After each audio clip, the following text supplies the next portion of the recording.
Habari, karibu tena katika chaneli yetu siku ya leo. Leo tunakuja kuangalia moja ya mada bora kabisa inayoitwa huduma ya kwanza, elimu ya msingi. Nipo na kitabu, tutachambua kidogo kitabu hiki kinachoitwa huduma ya kwanza, elimu ya msingi. Ujuzi wa huduma ya kwanza ni ujuzi muhimu sana katika jamii yetu, kwani mara kadhaa tumeshuhudia ndugu zetu wakipata ajali au wakipata changamoto za kiafya, lakini tunashindwa kuwapa msaada wa dharura kabla ya kufika hospitali. Lakini kitabu hiki kitatuwezesha kufahamu jinsi gani ambavyo tutaweza kuwasaidia ndugu zetu ambao watapata changamoto mbalimbali za kiafya, na tutaweza kuwasaidia kuchukua hatua mbalimbali za kiafya ambazo zinaweza zikaokoa maisha yao. Tuanze kuangalia kitabu hiki kina nini. Leo tutaangalia utangulizi wa kitabu hiki, lakini pia tutaangalia dibaji na yaliyomo kwenye kitabu hiki kwa ufupi. Tuanze na utangulizi. Mwandishi wa kitabu hiki ameanza na hadithi fupi. Amesema kwamba jioni moja ya Jumamosi, Rahma alikuwa na familia yake wakiandaa chakula cha jioni pale nyumbani. Wakiwa wanapika, ghafla kioo cha chungu cha kupikia kilivunjika na kipande kimoja kikamjeruhi mkononi. Jeraha lilikuwa liendelee kuvuja damu kwa kasi na Rahma alianza kuogopa. Ndipo mtoto wake mkubwa anaitwa Amani akaja ghafla, ambaye alikuwa amejifunza huduma ya kwanza shuleni. Akakimbia kwenda kuchukua sanduku la huduma ya kwanza. Bila kupoteza muda, alifunika jeraha kwa bandeji safi baada ya kusafisha na maji ya bomba, na akaweka shinikizo ili kuzuia damu kuendelea kutoka. Hatua za haraka alizochukua Amani zilisaidia kumtuliza Rahma, na kabla ya kwenda hospitali kwa msaada zaidi, walihakikisha kuwa jeraha halikuwa hatarishi tena. Yeye alikuwa amedhibiti ule uhatari ambao ulionekana toka mwanzo. Hata hivyo, si kila mtu ana ujuzi wa huduma ya kwanza kama Amani. Katika jamii nyingi, ukosefu wa elimu kuhusu huduma ya kwanza ni changamoto kubwa. Watu wengi hawajui jinsi ya kushughulikia na hali za dharura kama vile majeraha, mshtuko wa moyo na ajali za moto. Hii inaweza kusababisha madhara makubwa zaidi ambayo yangeweza kuzuilika ikiwa hatua sahihi zingechukuliwa mapema.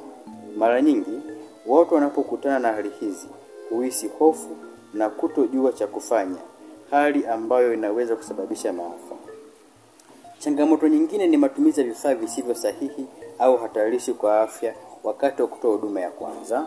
Kwa mfano, katika baadhi ya jamii watu hutumia vitu kama petroli au mafuta ya taa kusafisha majeraha au kuzuia maumivu, wakiamini kuwa vinasaidia kuponya haraka.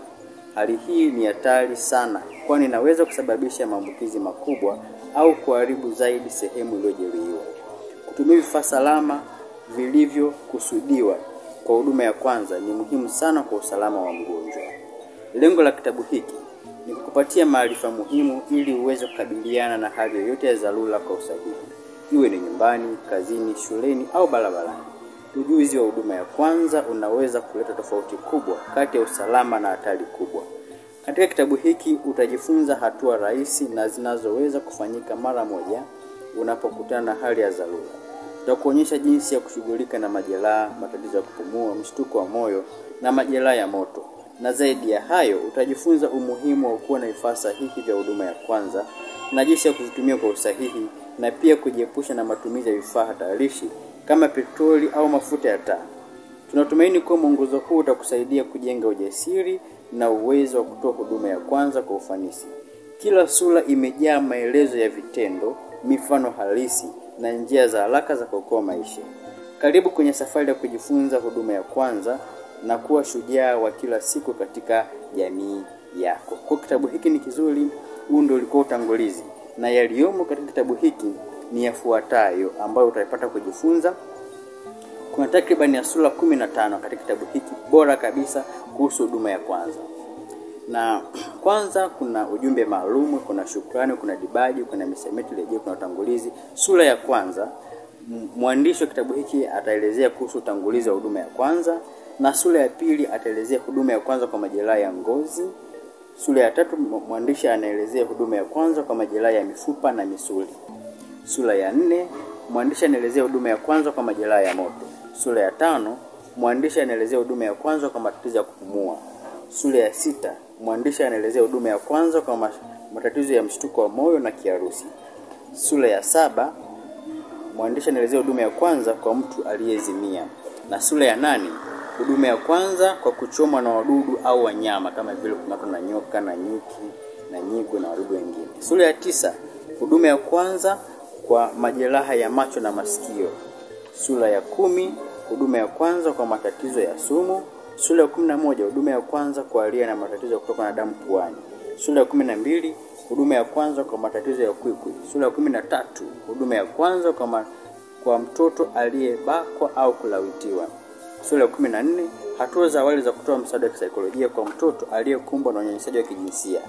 Na sura ya 15, kujikinga na ajali. Sura ya 16, jinsi ya kuweka na kutumia sanduku la huduma ya kwanza. Kwa hiyo hizo ni sura muhimu ambazo zimeandaliwa kwa ustadi wa kiwango cha lami, na zimepangwa kwa ustadi mkubwa katika kitabu hiki ambacho kinaitwa huduma ya kwanza, elimu ya msingi. Na ukisoma kitabu hiki utaweza kupata ujuzi muhimu sana kuhusiana na huduma ya kwanza. Huwa tunasema kwamba si kila mtu anaweza kufanya jambo kubwa, lakini kila mtu anaweza kufanya jambo dogo ambalo inaweza likawa msaada mkubwa sana katika jamii.